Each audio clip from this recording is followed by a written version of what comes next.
Welcome to Real Possibilities. Today we've got a unique program. We're going to talk about a bilingual education degree, plus a lot of other very interesting topics.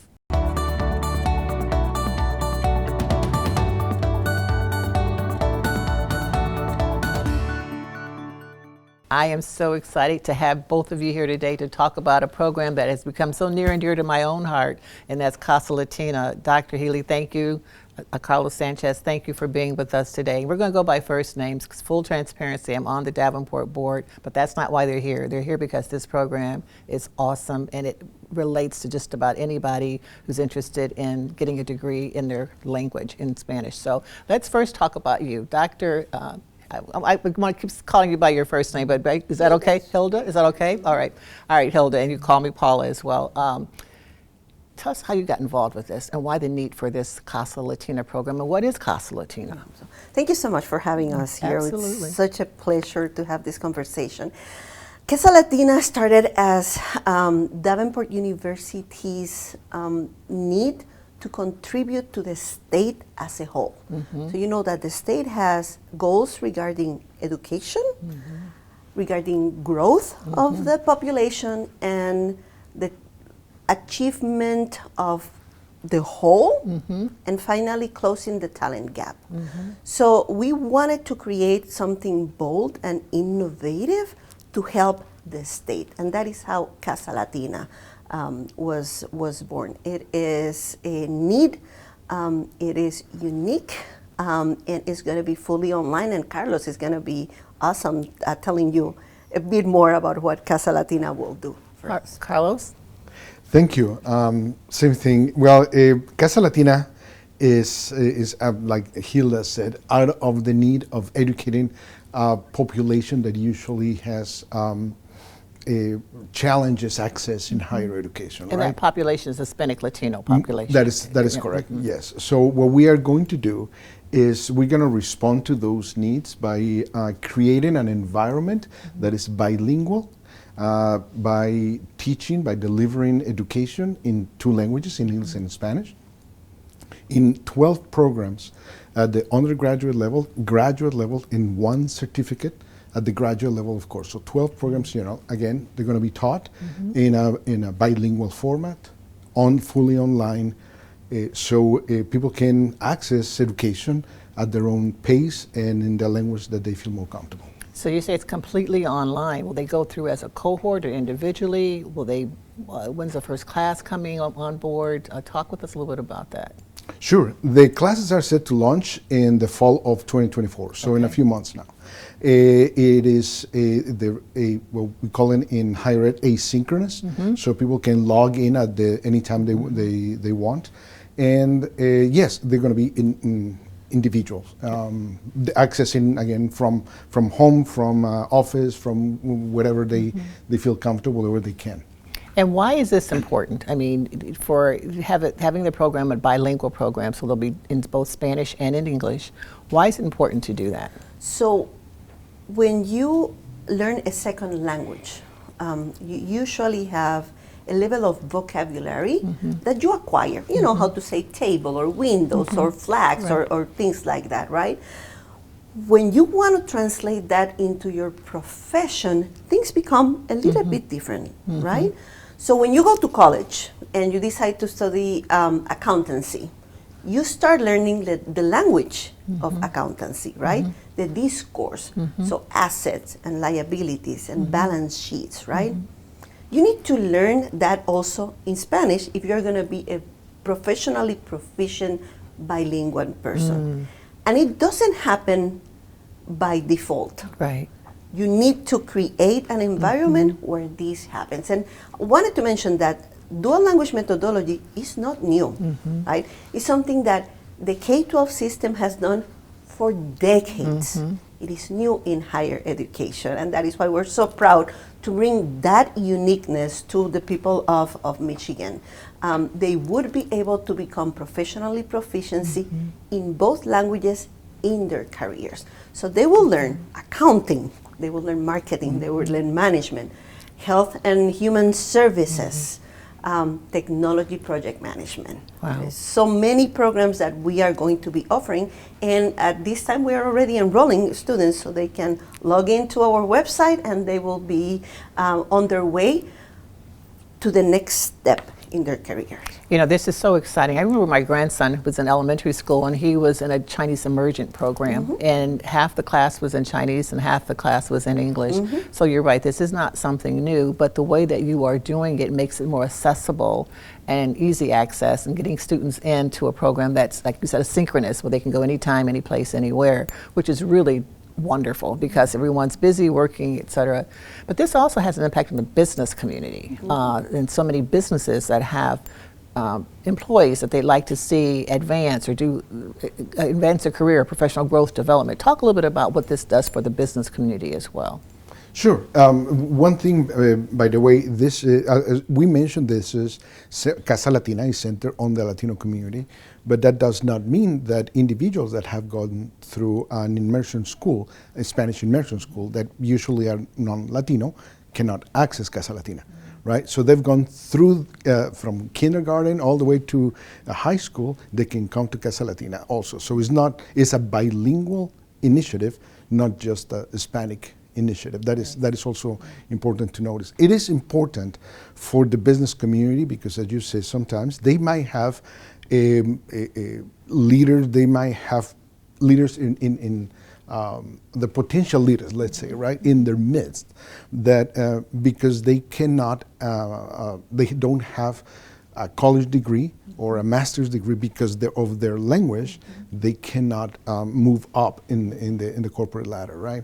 So as Gilda was mentioning, in trying to fight the talent gap, trying to find talent, sometimes the talent is already existing, is within them, right? So what better place to look for that talent than from within? That is why it's important. And will those who, like, let's say you have XYZ Corporation and they have 20 employees that they'd like to take this, be involved with Casa Latina, would they sign up individually, or is there a corporate training program? How does that work? Well, they can do both. I know Davenport does anything that you want. Correct, correct. Yeah, exactly. Very so, innovative. Yeah, as a matter of fact, so we've been talking to some corporations, right, that if they can find, let's say, 20 people, we can have one of our staff members, one of our professors, going to that corporation and have they will still log in and take the lessons online, right? But it could be in a form of a cohort in the same room, guided by one of the professors, so they feel a little more comfortable. The sessions the courses are going to be taught in English and Spanish, 1 week in English, 1 week in Spanish. Right. So having developing a cohort style of learning could help them one another, right? Because most likely within the cohort they will have different levels of understanding of both of English and Spanish. And that's a good point that you make too, is that it's not just for Hispanic Latino community, but anyone who has some Spanish background. We've got a person here who speaks Spanish very fluently. And so if she wanted to get a degree in bilingual language, or advanced degree, she could take this program as well, which is a nice distinction. You don't find that everywhere. So when you talk about 1 week in Spanish, 1 week in English, the first thing as a former educator, I remember, how did you find the staff, the faculty who was able to do that? That's got to be tough. So talk a little bit about the faculty who'll be teaching the program and what their expertise. Sure. Well, the benefit of having an online program is that our faculty does not have to be located within the city that has been taught. In this case, let's say Greater Grand Rapids or in the state of Michigan, right? As a matter of fact, our instructional designers, our subject matter experts that are transforming the courses, they are in Florida, they are in the Canary Islands, they are all over the U.S. and abroad. So in this, so we are seeking subject matter experts in the to help us transform each of the courses of each of the programs, and we hope and we will attempt to them also to become faculty to teach those classes. What we have found is that most of the SMEs, the subject matter experts, are very interested. They're very they're bought into the process, right? So they also want to see how it's going to work at the end of it. So, but then again, we have, I don't know, close to 200 courses that need to be transformed in due time. So, so we also need subject matter experts. So if to you're help us in listening, that. right? Yes, that's correct. And that's very impressive. I mean, extremely impressive, because we know that it's hard to find faculty, but that's the benefit of online and virtual learning. You can go anywhere in the world and find the Correct. expertise that's needed. Talk, and I know that you have not only been involved with Casa Latina, but as the provost of Davenport, urban education, all sorts of wonderful, innovative, creative things. And just again, I want to say that, you know, I grew up in education, so to speak, as an adult. But what the work that Davenport is doing is some of the most innovative work I've seen anywhere in the country, anywhere at all. And you have led a lot of that. So you've got other programs besides Casa Latina. You've got Urban Education Program, which is another premier program that you're doing in Grand Rapids with the Grand Rapids Schools District. Talk a little bit about that. So there is a teacher shortage in the United States. There's a teacher shortage in Michigan, in any of the cities. Basically, it is hard to find individuals that are willing to take on the challenges of teaching. And teaching is challenging. It's not necessarily easy, but it's so rewarding, right? At the end of the day, it's so rewarding. So what we have created is an urban education program. This means that it recognizes the challenges of an urban setting when you are teaching. And that includes resources, you know, where to find resources when your school might not have them, right? There's community resources there. It means to, it also means that it's important to address the challenges that the kids bring to the table. So food insecurity is one challenge. Conduct challenges. You have to deal with them in a different way, in a culturally responsive teaching way. Meaning, I am recognizing your differences, I am accepting them, I am respecting them, and I'm going to work with them to get you to the next step. So this is a beautiful program. If you are in that point in your career where you really want to make a difference in your life. And we have a lot of our students are actually career changes. They are retired, but they're still young and they still want to give back to the community. And this is, you know, they are engineers that can teach great math and science classes, right? And they go to these classrooms with not only a life of experiences now, but with the tools to make sure those kids are successful. Well, kudos to you and to your entire team for recognizing those differences. That it's not a cookie cutter approach to education, that people learn differently. I'm a visual learner, you know, I read the directions after I've tried to put it all together. It's lopsided, then I go read the directions to figure out. This was like, yeah, right, exactly. So people learn differently in all of us. So really, kudos to you and your entire team. I applaud you all for understanding those differences and working with the Grand Rapids School District. They've been great partners in this as well to help educate and learn and what urban education really means and how you can make a difference in urban education. And one of the programs of Casa Latina is going to be in urban education. Oh, fantastic. Right? Both at the undergraduate and graduate level. So all those bilingual individuals that would like to get into that field but would like to experience the dual language methodology will have something for them too. That's excellent. It's Sadie, you've met with Sadie in our office. She's bilingual, so I don't want her to hear this part of the program because I think she might want to get involved. And you had a story today, even on your drive here to Lansing, when you stopped at a restaurant in town. Talk about that interaction that you had. So yeah, I went to this fabulous Cuban restaurant down here from ARP, and I just engaged with the waitress, and she said, I got my papers recently. I asked her, "Are you studying?" And she said, "No, I'm not yet. Do you want to?" "Oh yeah, this is something that I want to do." So I told her, you know, there's this opportunity. She lit up. She was like, "Oh, so that means I would be able to advance my English and your Spanish, right?" Because the idea is that we always need to improve, right? And this Absolutely. methodology, and Paula, one of the interesting things about the methodology is that in every class we ensure that we incorporate the 4 language arts. So there's going to be some writing, some reading, some speaking, and some listening in both languages, right? That's why we go back and forth. We build on whatever you did last week. We're not repeating content. We build whatever we did last week and then on to the next week. So last week we talked about, I like to say, the 4 P's of marketing, right? But then this week the example is, okay, now go out there, get examples, and come and explain in the other languages how those 4 P's work, I right? love it. Or don't work. Right. What would you do better? So it's hands-on. It's very, very hands-on. It's comprehensive. It is paced, right? It's rigorous, and it's going to be super exciting for the students. Absolutely, it's the highest quality because you're always measuring. I mean, we're the only higher education institution in the state who's won the Malcolm Baldrige Award. That is the only correct. one. So you're not just throwing programs out there to be throwing them like a production or manufacturing line.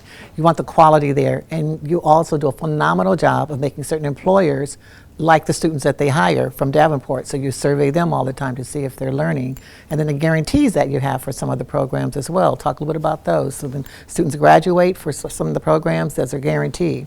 So one of the things that we have in all of our programs is a required internship or project at the end. For all It's a of them. capstone. All of our programs, in all of our levels. This is super important to demonstrate actually the knowledge of the last 2, 3, 4 years, whatever they have spent in doing the program.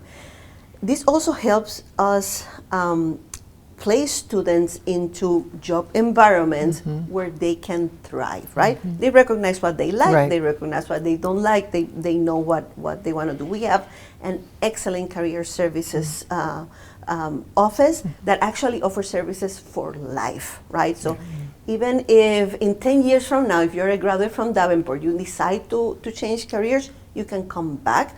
We will help you with your resume. We will help you with mock interviews. We will help you with the networking. We will be there for you forever once Wow. you are an alumni.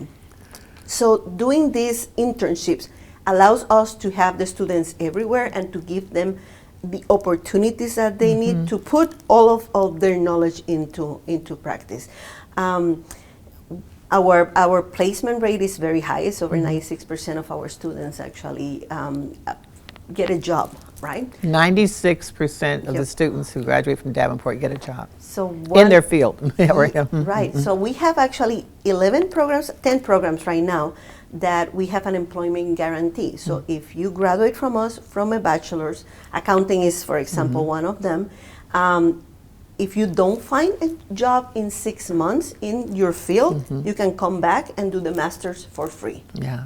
And so far, no one has because And we have that's a and it's 96% important to rate. mention that because of the quality. Again, sometimes you think these are these organizations that just keep rolling out programs just to meet a need, but you're measuring them, you're making certain the students graduate in their field, and that the people that are hiring them are satisfied. So it's an important distinction. And why this is so important for AARP as well is because we have a program called Comebackers for people who have left, who did not get a degree, maybe they dropped out of college, because of whatever reason, financial reasons, and they want to come back now. So we're working with the state to give them resources on how to get back into education. This is a program that they could come back and get another degree or continue their degree.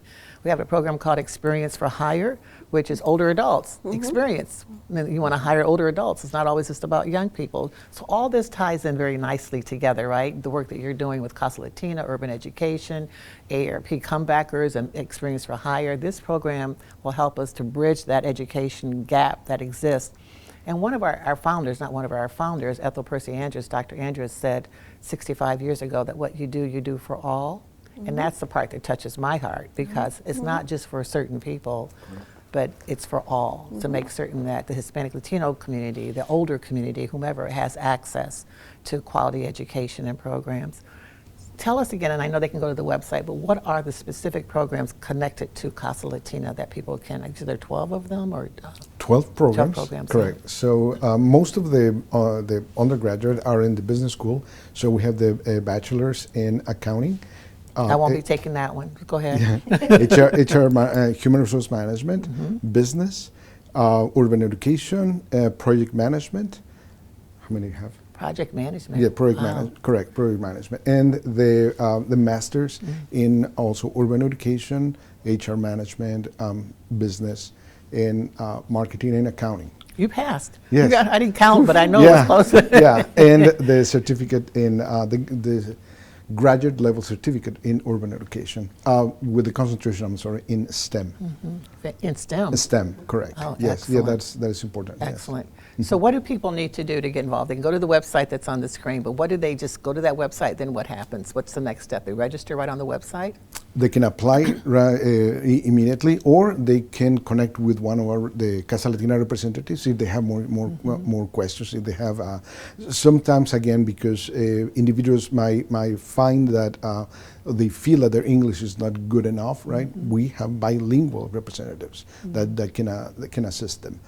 So they can call us, they can email.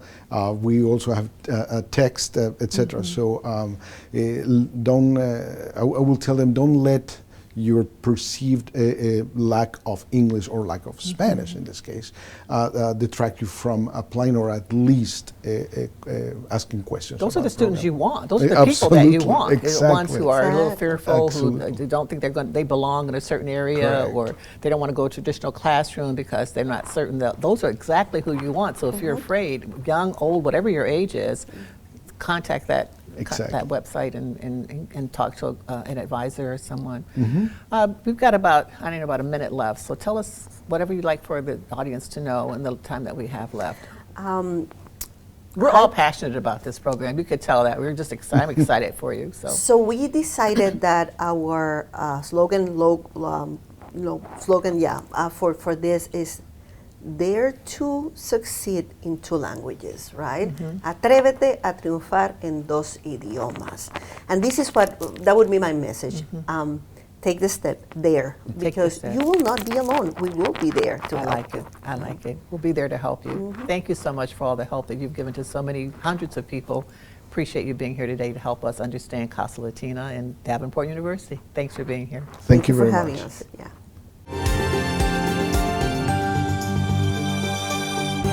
Chris, thank you for being here with us. You know, people, young people, middle-aged people, older adults, at what age should people start looking at a financial advisor?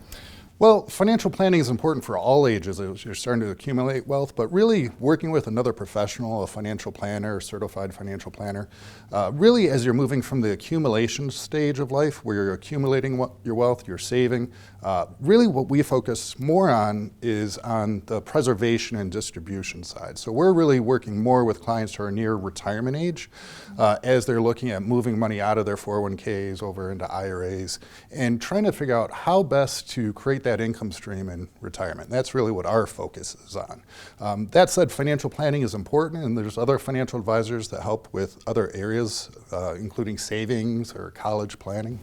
And so is there any such thing as being too young to talk to a financial advisor? Well, I wouldn't say too young, but you have to have a certain level of income or assets because we aren't nonprofits. We have to get paid somehow. So really it's more of just once you start to have something that you value, figuring out ways to best plan for that moving forward. And at some point, we'd like to talk about why you needed a financial advisor. So maybe our next segment, we can do that. Yeah, that sounds great. And yeah, there's a lot of questions that we can answer for our clients. Like, for example, today I was talking to some clients and we're talking about whether they should sell their home down in North Carolina, should they rent it out, and how that'll fit into their retirement. Sounds good. And those are all things that you may or may not be able to decide on your own, but it certainly helps to have a financial advisor there to kind of guide you through what the tax implications are of some of those decisions, correct? Right, yeah, it's always good to bounce ideas off of an expert and really work in partnership. Thanks for being that expert for us today. All right, thank you. Thank you. Hi, I'm Courtney Calkins. I'm a PA that works at Great Lakes Center of Rheumatology. Today we'll be talking about vitamin D deficiency. Vitamin D is a vitamin that provides many important functions in the body. The most important is that it allows calcium and phosphate to remain in the body, which helps prevent osteoporosis and promote good bone health. It also helps muscle and immune function. 3 common reasons why vitamin D deficiency happens is number 1, it's not included in your diet enough. Number 2, it's being absorbed improperly through the intestines. And number 3, it is not being processed well due secondary to liver or kidney disease. The recommended average dose of vitamin D remains around 600 to 800 international units, but this varies based off your past medical history as well as your baseline screening. Common reasons or diseases that vitamin D deficiency can happen is 1, celiac disease, cystic fibrosis, Crohn's disease. Also, we see it very commonly in post-bariatric patients. Vitamin D, there is a screening bloodline test for it. Again, if your primary care feels that it's necessary to screen it based off your past medical history, they will run that blood test. Ways to absorb or increase your vitamin D is number 1, through the diet. Common reasons or common places to get it is orange juice, milk, canned tuna, a bunch of other options, but those are going to be your most common foods. Also increasing or taking a daily supplement, capsules, pills, whatever you prefer, or a prescription through a provider. There is also technically the sun, but we do not recommend this due to the increased chances of skin cancer. Please contact your provider if you have any further questions about this. Driving and giving up driving, if you've been independent all of your life, is very, very difficult. Thank you for being here to talk about modes of transportation. So tell us a little bit about how to make a decision about whether or not someone should be giving up driving, or a loved one in particular. That conversation is a very difficult conversation to have. I've had it with my own mother, and she is still driving and almost 90. But oftentimes we find that in a third-party trusted person is the best one to have that conversation with your loved one, such as a physician. And a lot of that can be dependent on how the driver is able to actually conduct the driving experience.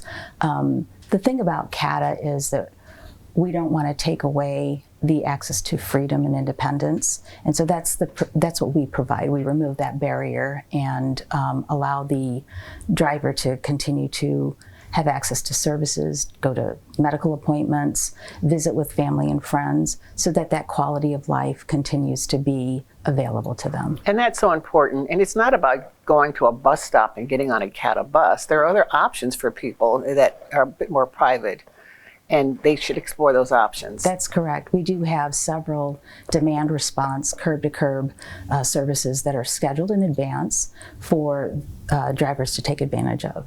And do people need to qualify in order to take advantage of those, or if you just call, or what's the process? For SpecTran, they would need to qualify, and there is an application process to that, and that application is available at cata.org/SpecTran. It is reviewed by an independent third party, and that is Disability Network, Capital Area. Good organization, yeah. Thank you so much for being here. Appreciate it.